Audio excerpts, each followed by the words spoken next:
Hey y'all, Nick here. So a lot of crazy shit happened this week. President Trump appointed General H.R. McMaster as the new National Security Advisor to replace General Mike Flynn, who resigned last week. And he also appointed Keith Kellogg as the new Chief of Staff of the National Security Council. And of course, the big thing this week was the Milo Yiannopoulos controversy. So that was something. All right. So so about the Milo Yiannopoulos controversy, he took some hits this week. His the publication of his new book, Dangerous, was canceled. He was disinvited from being the keynote speaker at CPAC, and he even resigned from Breitbart, which is that's a big deal. So I'm going to talk about the Milo Yiannopoulos controversy, and all that. So basically, what happened was a video that had been around for about a year, kind of came to a lot of people's attention. I'm not quite sure who really brought it up. I mean, there's rumors that it was an establishment conservative blog group called the Reagan Battalion, or it may have been. I also heard something from Vox, which I don't know if it's true or not. About it was like some sort of conservative Canadian girl who's like 16 years old brought it up. I don't know. The point is, this video that had been out for about a year now kind of got pushed back into the spotlight, and so now everyone's just going crazy. Everyone on the left and right is going crazy. Just went crazy about it.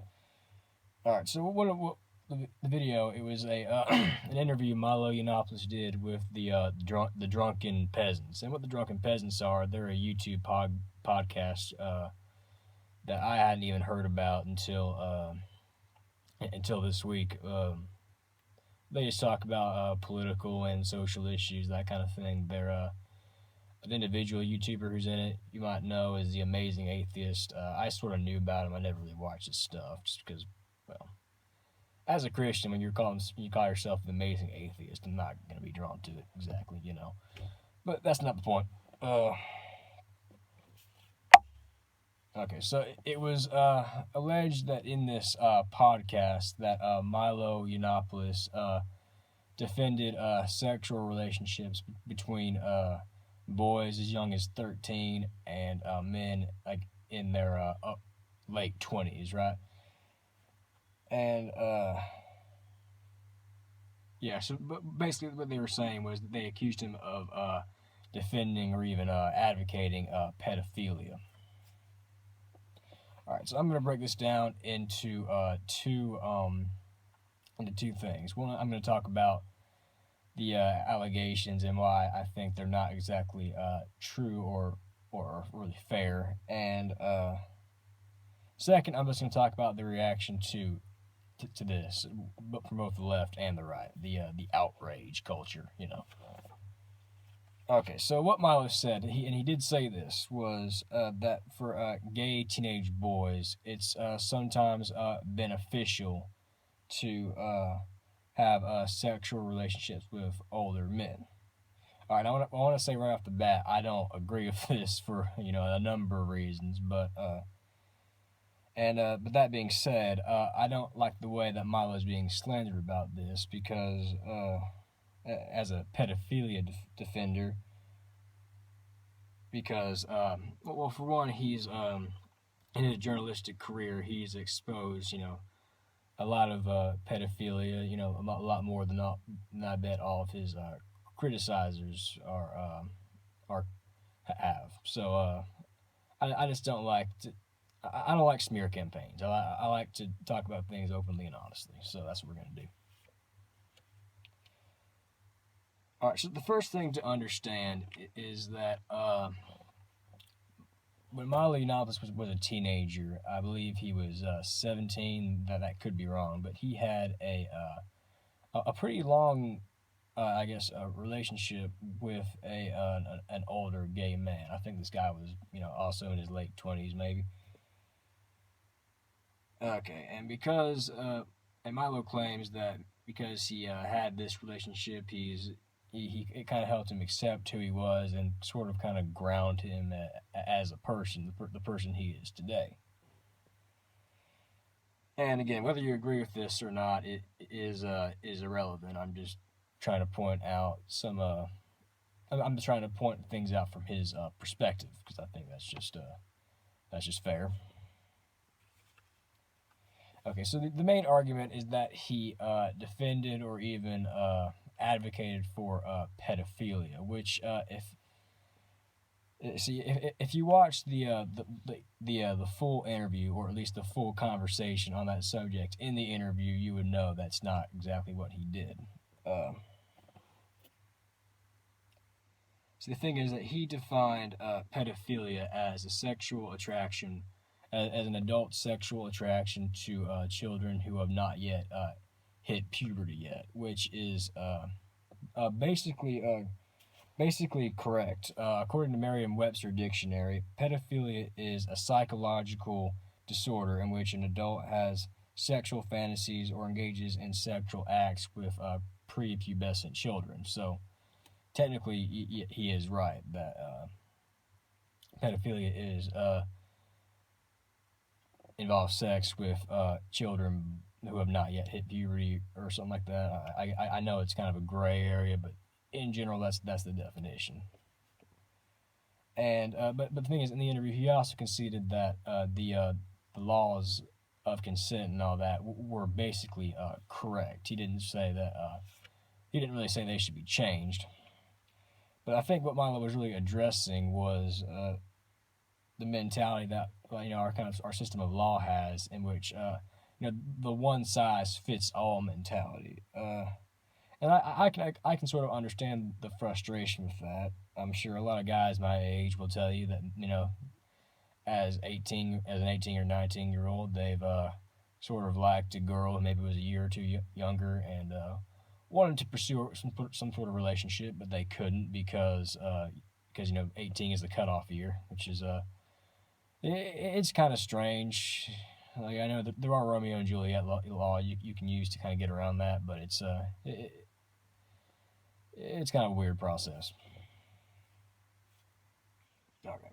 So now that we've debunked the idea that Milo defended pedophilia, let's get into the reaction from both the left and the right. So as soon as this controversy really started earlier this week, Milo took some hits. The publishing company Simon and Schuster, they canceled the publication of Milo's new book. And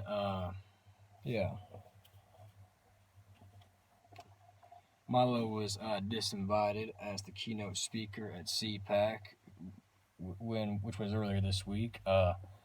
Donald Trump ended up speaking instead, and which I guess if there was anyone who's gonna represent the new right, it would have to be Donald Trump. If Milo Yiannopoulos wasn't gonna do it. And in a press conference earlier this week, Milo claimed that he resigned from Breitbart. So that's a pretty big deal. Okay, so like I said, the outrage culture of both the left and right turned in.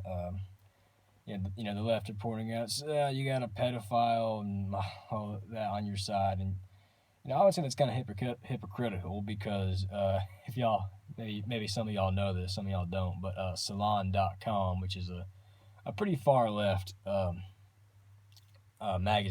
magazine on the internet or something, they posted this column by this guy named Todd Nickerson, who claims he was a virtuous pedophile and wanted to be pat on the back for having sort of sexual desires for prepubescent children, but just because he didn't act on it, he should get some kind of pat on the back. Which a lot of people had a problem with that. I mean, I kind of did. A lot of people thought it was normalizing pedophilia, and that's a slippery slope. I mean, I get that he didn't, engage with any sexual acts of children, which I guess sure, I mean, I'll say, well, good for you for not doing that, but I mean, that's kind of like, I don't know. That's a slippery slope. We shouldn't be normalizing that kind of thing. And to the establishment Republicans, I would say that who are behind this, who are probably behind this video getting out, is this is why no one likes you. See, the thing is, there seems to be a disconnect right now between the more older conservatism, which is I mean, it's similar to new conservatism, but this is the thing that worries me, is that we have a Republican president, we have a Republican Congress, and we're gonna have a Republican Supreme Court again, and that's the problem is though is I don't think these these establishment Republicans really understand why they're in office. It's not that the country suddenly believes all the things they do now. It's the fact that that there's this. Well, a big part of it was just that they didn't want to see Hillary Clinton, or they were just tired of the Democrats. But another thing is just that they didn't.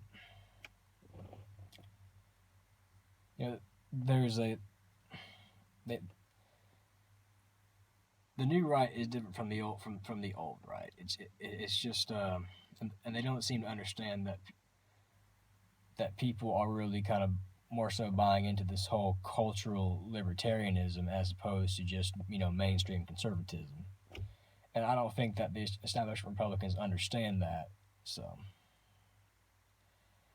yeah. So I think the outrage culture on both the left and the right. I mean, I'm tired of both of it. I think most people are just kind of sick of both of it. I mean, again, I don't agree with what Milo said, but it's free speech, and he's entitled to his opinion. And you got to acknowledge his opinion might be kind of warped because of his because of his experiences, all that. And again, I mean, I respect. Simon and Schuster is a private publishing company. They can do business with whoever they choose, and CPAC, it's its own organization. It can decide who wants to have speak. I really think that both kind of shot themselves in the foot a little bit on this, but only time will tell. And a lot of people are saying now that a lot of people on the left I'm seeing are that this is the fall of Milo. It's not the fall of Milo. He's got a lot of organic support, and he's already announced that he wants to start his own media company, his own Breitbart, so to speak. And I'll be interested to see how that goes. But I still basically like Milo. I mean, I think he's an important voice in the culture war we're going through right now, and he's indispensable. I mean, yeah, I don't agree with him on everything, but I don't agree with anyone on everything. That's kind of a weird way to look at things. So yeah. All right, that's about all I got to say for this video. Y'all have a good day, and God bless.